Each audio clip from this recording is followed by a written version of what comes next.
Muy buenos días, estimados amigos y hermanas. Este es un día muy especial. Estamos celebrando el 40 aniversario del martirio de Monseñor Romero. Nos conectamos a esta hora porque todos los años tradicionalmente nos dábamos cita en el hospitalito, pero este año me parece que va a ser mucho más difícil porque hay restricciones. Comprendemos pues que es un poco temprano para hacer un enlace en vivo, pero así nos lo había pedido la generación Romero, que es un grupo de personas pues muy amantes del legado de Monseñor Romero. No he podido encontrar el modo de enlazarme con ellos, pero igual quiero manifestarles a todos ellos mi aprecio y admiración, y quiero hacer una breve reflexión en torno al legado de Monseñor Romero. Para ello, bueno, ahí veo que está conectado mi amigo Luis Coto. Un saludo, Luis, ¿verdad? Son circunstancias difíciles las que estamos viviendo, pero también me llamó Rutilio Sánchez, Tilo Sánchez tempranito, el padre Tilo, que siempre está pendiente de la misa en el hospitalito. Hablé también con José Antonio, me llamó el padre Trini también. Hay mucha preocupación porque hubiéramos querido estar juntos celebrando este aniversario, pero no es posible. Pero yo creo que por estos medios podemos generar un espacio, aunque si bien digital, pero en el cual nosotros podemos reflexionar el legado del 40 aniversario de Monseñor Romero. Para esta reflexión yo me voy a basar en dos textos que quiero sugerirles. Un primer texto es un texto de Juan José Tamayo que él me mandó, y supongo que algunos otros también se los mandó. Es un texto de Juan José Tamayo en el cual él considera a los tres mártires de Aguilares, a los tres mártires del Paisnal y de la zona norte de la arquidiócesis como protomártires. O sea, una idea muy buena de Juan José Tamayo, a quien también saludo, el gran teólogo español, que él tenía que venir estos días a El Salvador, pero no pudo por la misma situación de la cuarentena, y me mandó un pequeño artículo que ya se lo voy a comentar rápidamente, en el cual él considera a Rutilio Sánchez y a sus dos compañeros mártires, es decir, a Manuel Solórzano y a Nelson Rutilio, como protomártires. Ya voy a explicar eso. El otro texto que quiero sugerirles que pueden leer, bueno, el de Juan José Tamayo está en mis cuentas, lo acabo de subir a mi blog, ahí lo pueden leer, y está en mis cuentas de Facebook también, ahí pueden encontrar el link, y de ahí se van pues a leer el texto. El otro texto que quiero compartir con ustedes es una breve nota periodística que ha hecho Roberto Cuellar, ¿verdad? También una excelente persona. El texto está subido en la página de Contrapunto. Ahí lo pueden encontrar. El texto de Roberto Cuellar trata más que todo el 40 aniversario, pero en condiciones de cuarentena. Y es muy breve, pero tiene un análisis muy agudo y una crítica muy aguda al capitalismo imperante, que prácticamente es quien ha provocado o nos tiene en esta situación, más allá de las situaciones biológicas que se está suscitando. En realidad aquí hay un problema de guerra entre potencias, y esa es la tesis de Roberto Cuellar en esa breve nota que él ha publicado en el periódico Contrapunto. Bueno, entonces iniciamos nuestro análisis breve esta mañana. El 40 aniversario del martirio de Monseñor Romero se celebra en condiciones muy peculiares, más que todo porque no se celebra, digamos, con público la Semana Santa, aunque sí en privado, y quieras o no, hay un cierto parecido con las circunstancias en que se celebró el funeral de Monseñor Romero ¿verdad? Los que saben de eso comprenderán que el funeral de Monseñor Romero no pudo concluirse. Es un domingo de Ramos que ha quedado pues muy presente en la vida de los salvadoreños, y hoy prácticamente se repite eso, pero en contextos distintos. Es decir, no vamos a poder celebrar el Domingo de Ramos, o sea, ni siquiera toda la Semana Santa, porque la situación que estamos viviendo no lo permite. De tal manera pues que hay como una similitud entre la muerte de Monseñor Romero en un contexto de Semana Santa, que no pudo él concluir, no pudimos concluir su misa por las circunstancias violentas que ustedes ya conocen, y ahora no hemos podido celebrar el 40 aniversario ni la Semana Santa por las circunstancias que ustedes ya saben y que son comprensibles, ¿verdad? Desde el punto de vista pues de las condiciones que estamos viviendo. Bien, eso pues quería yo mencionar, que ahora no podemos celebrar la Semana Santa por un problema biológico provocado o como sea, y en la guerra civil tampoco se pudo celebrar muchas veces la Semana Santa por el problema de guerra, por lo menos no completamente. Y en el caso del funeral de Monseñor Romero es muy claro que no se pudo concluir el funeral de Monseñor Romero porque había mucha violencia.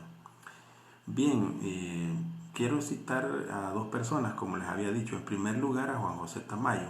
Él ha escrito un artículo muy interesante que ustedes lo pueden encontrar en mi blog, en mis páginas y en mis cuentas de Facebook. Ahí les he puesto el link. Allí Juan José Tamayo titula su artículo Rutilio Grande, Manuel Solórzano y Nelson Rutilio Lemus como protomártires del Salvador. Cita además una famosa homilía de Rutilio Grande. Entonces, ¿qué cosa es un protomártir? Un protomártir es, digamos, un mártir, pero que genera una serie de un proceso de tradición cristiana en el cual se conforma un modo de pensar y de actuar. En este caso, por ejemplo, cuando nosotros leemos la Biblia en el Génesis, en los primeros capítulos del Génesis aparece algo que nosotros le llamamos el protoevangelio, que es cuando el texto dice proféticamente a la mujer, la serpiente va a intentar morder tu talón, tu carcañal, pero tú la vencerás, tú le vas a apachar la cabeza. Entonces eso es un protoevangelio, es decir, en cuanto que allí se está anunciando en cierto modo, en tiempo anticipado, la función que va a tener la Madre de Jesús en el futuro. Entonces, aquí protomártir, llamar protomártir a Rutilio Grande, a Manuel Solórzano y Nelson Rutilio Lemus, que eran sus compañeros, significa que ellos en algún modo anticipaban el martirio de Monseñor Romero y de todos los mártires que ahora tenemos, y de Cosme Espesotto, etcétera, lo que ustedes ya conocen. Entonces, Juan José Tamayo lo que hace es pues presentar teológicamente en una crónica ese modo de ser protomártir. De tal manera que, podemos hacer un paralelismo. Así como Jesús tuvo un precursor que era Juan el Bautista, podríamos decir nosotros que Romero también tuvo un precursor que fue Rutilio Grande. Así como Jesús fue traicionado por la misma autoridad judía de la época, o sea, los fariseos, los sumos sacerdotes, etc., así también Monseñor Romero fue traicionado por algunos miembros de la jerarquía católica, algunos compañeros obispos suyos, ¿verdad? Entonces hay un paralelismo. Jesús muere asesinado y también Monseñor Romero muere asesinado. Jesús resucita, digamos, en la forma teológica que nosotros sabemos, y Monseñor Romero resucita, pero no teológicamente, porque para no generar una polémica. Pero sí hay un reconocimiento en el pueblo, incluso antes de su canonización, y en ese sentido hablamos nosotros de una resurrección popular, no teológica. Aunque evidentemente pues todos estamos llamados a la resurrección, por supuesto también Monseñor Romero. En este sentido, cuando Juan José Tamayo, el teólogo y amigo, dice que Rutilio Grande y los dos, el anciano y el niño que murieron con él, son protomártires, lo que quiere decir es que en la muerte de ellos ya hay, digamos, una forma ya realizada en todas sus partes de lo que va a ser el martirio a partir de ese momento, hasta nuestros días. Yo diría hasta Cecilio Pérez, el sacerdote que fue asesinado en Sonsonate. Entonces, esa es la tesis de Juan José Tamayo en su artículo que ustedes pueden encontrar en mis páginas.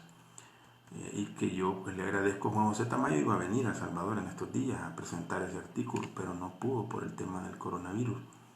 Así que pueden leerlo y meditarlo. Solo quiero concluir esta primera parte del análisis del artículo de Juan José Tamayo citando algunos textos de una homilía que hizo Rutilio Grande hace mucho tiempo, cuando expulsaron a un sacerdote de apellido Bernal que trabajaba con él. Quiero decir pues que, bueno, saludar a los compañeros de Generación Romero, que yo quería enlazarme con ellos, pero no he logrado encontrar el vínculo. Ellos me dijeron que estaba, pero no lo he logrado.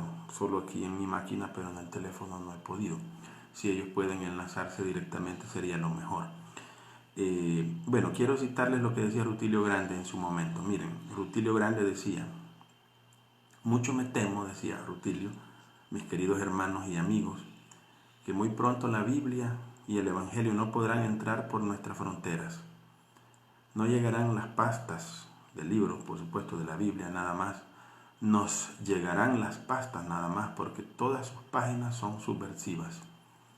Mucho me temo, hermanos, que si Jesús de Nazaret volviera, como en aquel tiempo bajando de Galilea a Judea, es decir, desde Chalatenango a San Salvador, yo me atrevo a decir que no llegaría con sus homilías y acciones en este momento, ni siquiera hasta Popa.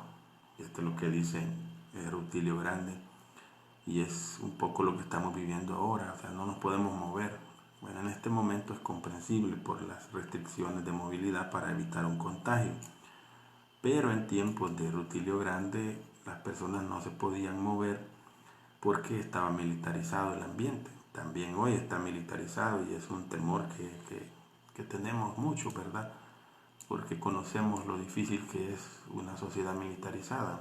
Uno puede comprender que la función que desarrolla un militar, pero en realidad el ejército que mejor puede salvar a un país es el ejército de los médicos, aunque sea necesario resguardar las fronteras. Eso uno lo comprende, ¿verdad? Y tener un aparato represivo por aquellas personas que no obedecen, que no están en casa.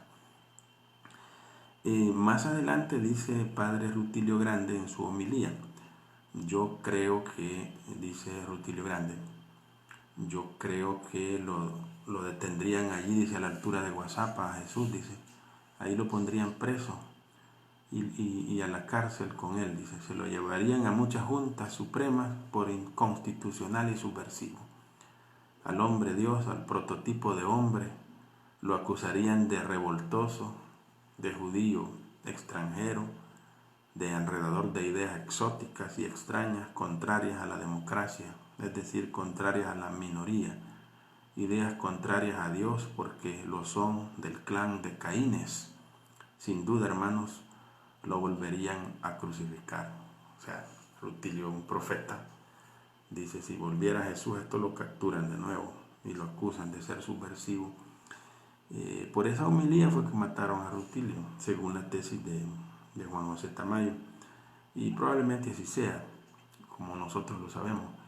Lo más importante de todo es esa tesis que ha desarrollado Juan José Tamayo, de que Rutilio Grande y compañeros mártires es protomártir, es decir, un tipo de mártir que ya desarrolla todas las partes estructurales que van a tener los siguientes martirios que vendrán a renglón seguido. Ahora bien, yo sí quiero decir algo. Personalmente, yo creo que protomártir no es solo Rutilio, sino que también el padre Nicolás Rodríguez Aguilar, que fue el primero que fue asesinado en Chalate en 1970. Rutilio fue asesinado en el 77, o sea, 7 años antes. Romero fue testigo de otro asesinato de un sacerdote. De esto voy a hablar a las 10 de la mañana con la comunidad de la cripta. Entonces yo sí creo que el protomártir podría considerarse también el padre Nicolás Rodríguez Aguilar, asesinado en noviembre de 1970 en Chalatenango. Bien, el contexto histórico no es el mismo, ¿verdad? Pero las restricciones de movilidad son muy parecidas, por una guerra biológica que no hemos provocado nosotros, sino que es obra de las potencias mundiales. Y de esto quiero hablar. Finalmente quiero citar a Roberto Cuellar. Roberto Cuellar era el bachiller, le decía primero Romero, pero ustedes saben que es abogado de una familia Cuellar, pues que es también familiar de Benjamín Cuellar, también, ¿verdad? Y también de nuestro amigo cantante Cuellar, ¿verdad? Guillermo. Entonces es una familia pues muy romerista.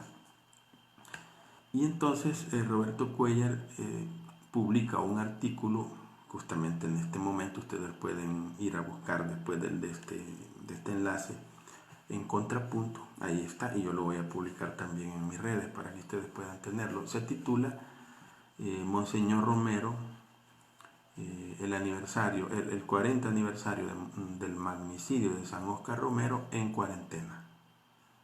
De ese artículo yo quiero resaltar algunas ideas que me parecen muy atinadas. Por ejemplo, dice Roberto Cuellar, amigo y colaborador de Monseñor Romero: el todopoderoso sistema capitalista también está resquebrajado hoy, desde hace 2 semanas. Lo está además y aún más por las graves consecuencias económicas, laborales y sociales a causa de la avaricia planetaria que desde el final de la Guerra Fría, hace 30 años, cegó a los capos de los llamados imperialismos.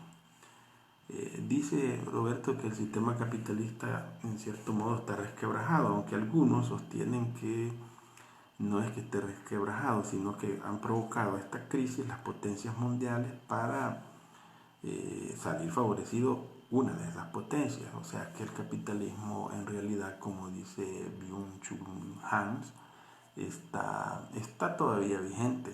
O sea, ha tenido problemas, pero es una potencia que le ha generado problemas a la otra potencia con este virus. Pero que esté, digamos, resquebrajado sí me parece, como dice Roberto Cuellar. Pero que esté agonizando el capitalismo parece que no.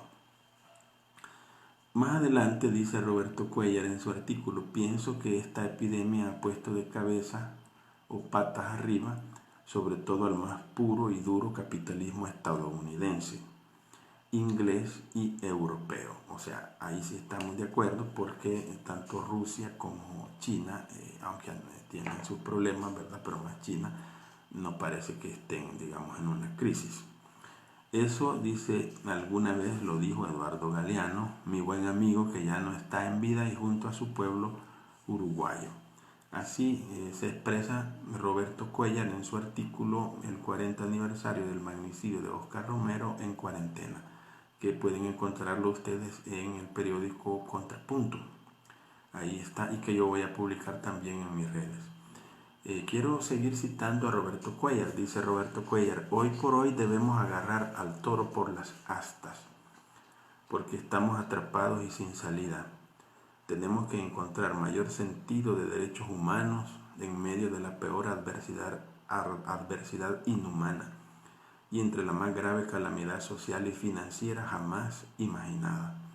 Así lo expresa Roberto Cuellar. Más adelante también dice: las fuentes de estrés capitalista siempre existieron desde que San Óscar Romero, cuarto arzobispo de San Salvador, advirtió la nula detección del virus de la violencia a causa de la injusticia social a la que nadie le ponía remedio.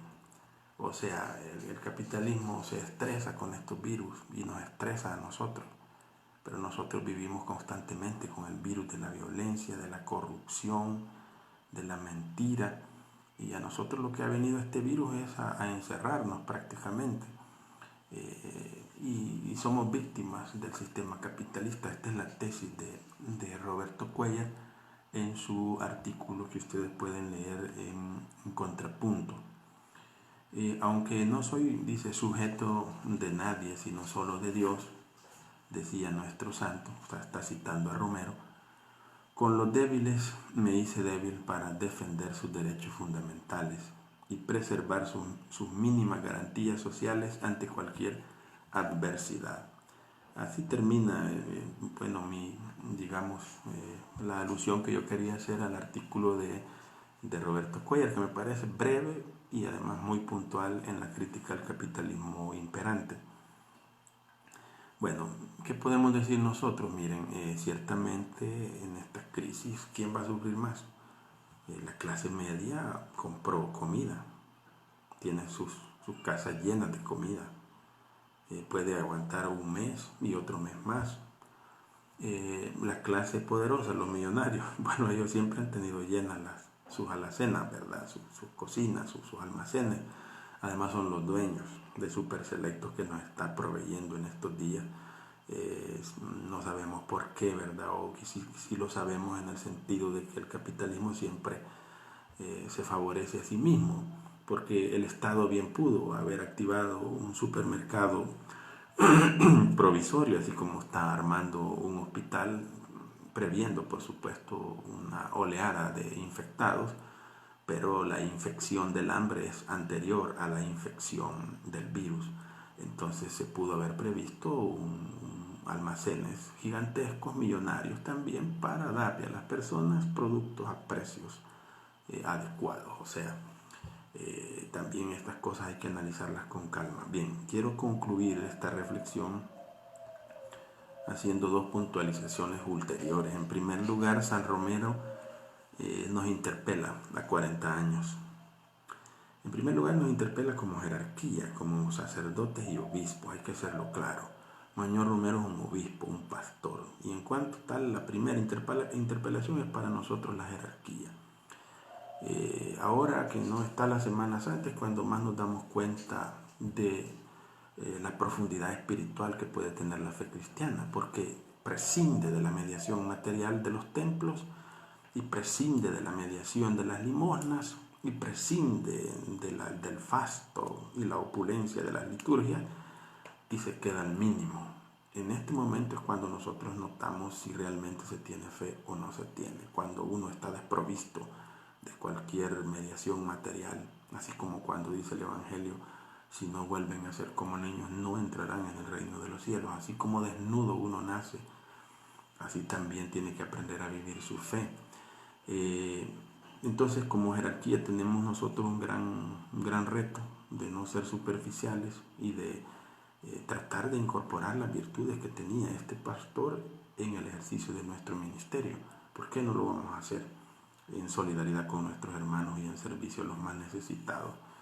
Y sobre todo en este momento que si se desatara una crisis en El Salvador por este tema del coronavirus, los templos, salones parroquiales y todas las estructuras de la iglesia tendrían que estar al servicio de paliar esa crisis y también organizarnos para ayudar a los más necesitados, que dentro de muy poco, yo sé que hay gente que está pasando hambre ya, pero en 5 días, en 7 días esto se va a poner mucho más difícil y el gobierno no va a ser suficiente para paliar la situación.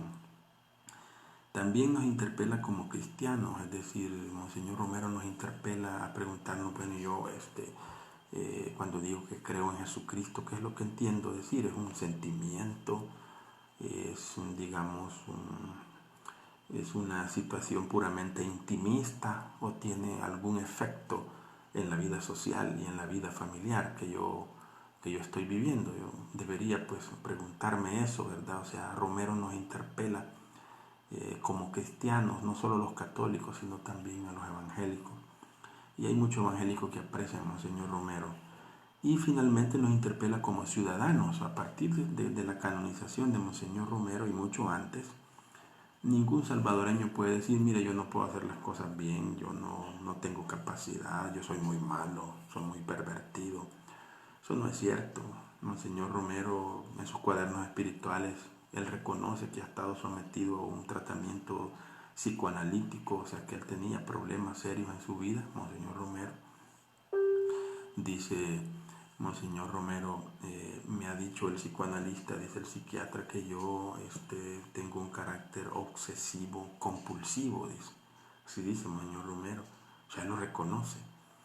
En el sentido de que él era muy dado a lo del trabajo, pues muy meticuloso y le costaba salir de esa esfera a él. Entonces, él reconoce sus límites y todos nosotros podemos reconocer nuestros límites, pero no para caer en la clasificación que hace Nietzsche del cristiano como un asesino de las posibilidades del ser humano, del superhombre. No, porque lo reconocemos, porque todos tenemos debilidades en algún momento de nuestra vida, pero podemos ponerlas al servicio de la construcción del reino de Dios.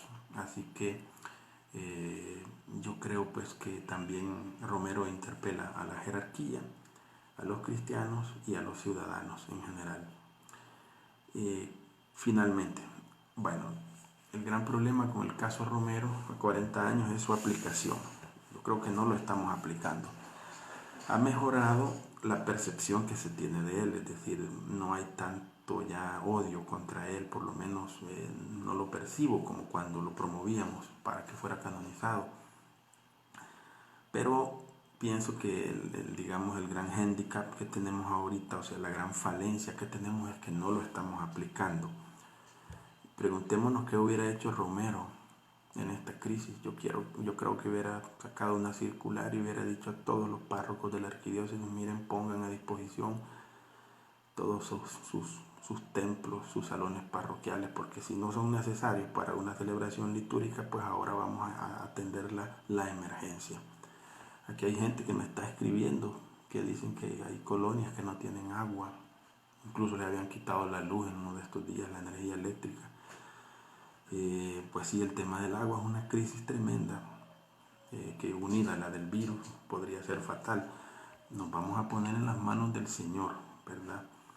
Vamos a tratar de tener una fe que vaya más allá del sentimentalismo y que vamos a tratar de buscar una fe que vaya más allá de una fe de propiedad privada, donde yo me siento feliz y los otros pueden morirse. Es una fe mezquina que no tiene nada que ver ni con Jesucristo ni con el Señor Romero. Por consiguiente, mi invitación pues es a que sigamos luchando. Quiero agradecer a la generación Romero que me invitaba a que hiciera esta reflexión a esta hora. Y quiero invitarles a las 10 de la mañana, voy a hacer otra reflexión con algunos temas comunes, pero también voy a tratar de explicar el tema del origen del carisma profético en Monseñor Romero, que es una investigación que estoy llevando a cabo y que se ha detenido por esta situación. Incluso podría entrar en algún argumento de la eclesiología de Monseñor Romero, que esa investigación está bastante avanzada, y que a las 6 de la tarde también voy a tener la formación normal que estoy dando sobre mi texto Teología del Martirio Cristiano.